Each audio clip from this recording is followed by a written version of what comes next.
Presiden Prabowo Subianto memberikan bantuan ke Myanmar yang diguncang gempa dahsyat magnitudo 7,7 pada Jumat 28 Maret. Bahkan bencana alam ini mampu membuat kota terbesar kedua Myanmar, yakni Mandalay, mengalami kerusakan parah.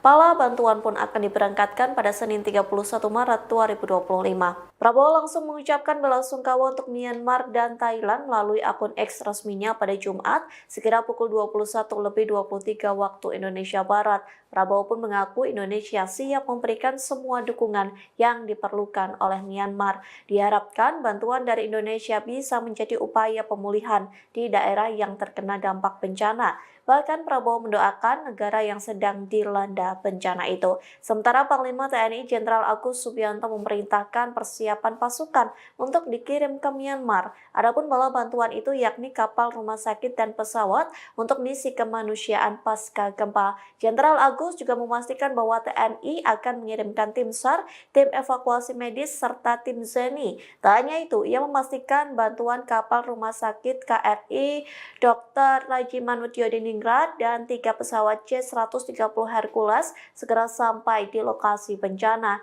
Di satu sisi, tim Advance Indonesia diberangkatkan pada Senin 31 Maret untuk segera membantu korban gempa yang menewaskan ribuan orang. Download Tribun X sekarang, menghadirkan lokal menjadi Indonesia.